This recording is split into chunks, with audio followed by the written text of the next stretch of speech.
जिथं कोणीच पोहोचलं नाही तिथं न्यूज 18 लोकमत पोहोचलंय। गेवराई तालुक्यातील सिरस मार्ग मोसंबी हब महापुरामध्ये पूर्णपणे उद्ध्वस्त झालाय। मोसंबीची झाडं मुळासकट वाहून गेली। सिंदफणा नदीला आलेल्या महापुरानं मोसंबी बेल्टवर शोककळा पसरली आहे। जिथं प्रशासन अजून पोहोचू शकलेलं नाही त्याचा लाईव्ह पंचनामा न्यूज 18 लोकमतवर दाखवतायत विलास बडे आणि रमेश भट्ट। आपण बीड जिल्ह्यातल्या गेवराई तालुक्यातल्या सिरस मार्ग मध्ये आहोत, जे सिरस मार्ग मोसंबी हब म्हणून महाराष्ट्रात ओळखलं जातं। पण इथं पोहोचण्यासाठी प्रशासनाला आतापर्यंत वेळ मिळाला नसेल किंवा ते पोहोचू पण शकणार नाहीत। जिथं कुणीच आजवर पोहोचलं नाही पंचनाम्याला त्याचा लाईव्ह पंचनामा न्यूज 18 लोकमत करतंय। या दुःखाच्या या वेदनेला कुठलाही शब्द नाही, इतकं भीषण असं हे सगळं चित्र या ठिकाणचं आहे। हे झाड होतं पण या खड्ड्यात हे खड्डा जो पडला इथून झाड उन्मळून पडलं आणि ते वाहून गेलं। हे झाड आहे, हे मोसंबीचं झाड आहे। या संपूर्ण पट्ट्यामध्ये जवळपास काही हजार हेक्टर एकरमध्ये मोसंबीच्या बागा, पण या सगळ्या बागा आज अशा प्रकारे उद्ध्वस्त झाल्यात। एक मोसंबीचं झाड 5 वर्ष जगवावं लागतं, तेव्हा त्याला 5 वर्षाच्या नंतर फळधारणा लागते आणि पुढची 25 वर्ष हे झाड इथल्या शेतकऱ्याची भाकरी असतं। आज ही झाडं मुळासकट उन्मळून पडलेली आहेत। ही केवळ झाडं नाही, इथला शेतकरी सुद्धा झाडांसारखाच उन्मळून पडलेला आहे। जिथपर्यंत नजर जाईल आपली तिथपर्यंत ही स्थिती आहे। एक ना हे वाहून आलेलं सगळं आणि ही माती, हा गाळ इकडे आला, इथं डोंगर तयार झाला, हा शेतामध्येच अशा प्रकारे बागेमध्येच। तिकडे जाऊ नका, तिकडे जाऊ नका। हे गाळ आहे, गाळात पाय फसतात। ही सगळी झाडं, ह्या मुळ्या आणि म्हणजे शब्दांमध्ये वर्णन करता येणार नाही इतकं प्रचंड भीषण असं हे नुकसान या सगळ्या बेल्टमध्ये झालेलं आहे। नदीच्या काठावरची परिस्थिती आहे। इकडे तर काहीच उरलेलं नाहीये।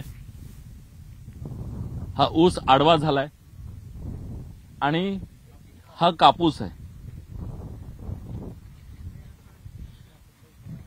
कापसात तर काहीच राहिलेलं नाहीये। मी दाखवतो।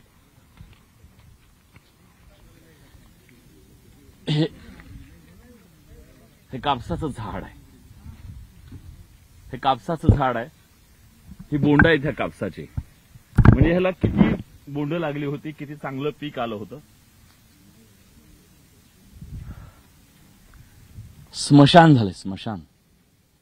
या शेतकऱ्यांना खूप कष्टातून ही बाग उभी केली, आज संपलं सगळं।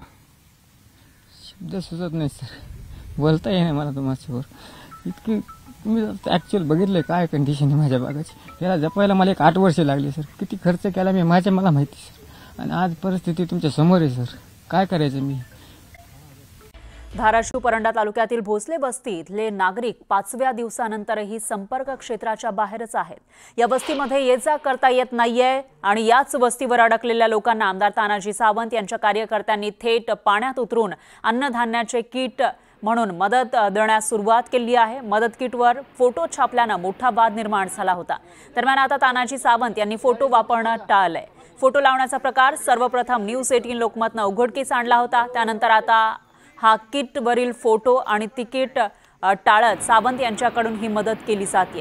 ही खबरदारी सावंत यांच्या कार्यकर्त्यांकडून घेतली जाते। तर आमच्यावर टीका करणारी उद्धव ठाकरे यांची शिवसेना, ज्यावेळी आम्ही एकत्र होतो त्यावेळी त्यांचे फोटो लावण्यास आम्ही मदत दिली होती, त्यावेळी ती मदत त्यांना कशी चालली असा सवाल सावंतांच्या कार्यकर्त्यांनी विचारला। पाठीमागील तुम्ही 3 दिवसापासून पाहताय, आम्ही सर्व पदाधिकारी असतील प्रत्येक गावात आम्ही सकाळी 6 वाजल्यापासून रात्री 12 वाजेपर्यंत कुठलाही किटवर आमच्या आमदार साहेबाचा फोटो नाही किंवा आम्हाला ते स्टंट करायची गरजही नाही, कारण परिस्थिती अशी इतकी भयानक आहे की आम्ही रोज पाहिल्यानंतर बघतोय। आज तुम्ही या बांडगावमध्ये आला असताल, आम्ही सर्व पदाधिकाऱ्यांमार्फत त्यांना एक 15 दिवस पुरेल इतका किराणा आज आम्ही स्वतः त्या पाण्यातून जाऊन त्या शेतकऱ्यांना दिलाय।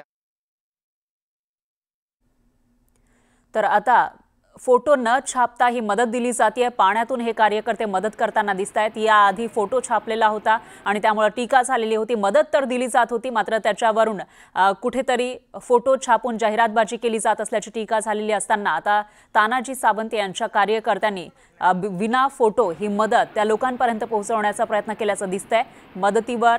मदतीचं जे किट आहे त्याच्यावर फोटो वापरणं टाळलेलं आहे। भोसले वस्तीमधील नागरिकांना मदत केली जाते, तर मागील काही दिवसांपासून हे सर्वजण त्या ठिकाणी अडकलेले आहेत।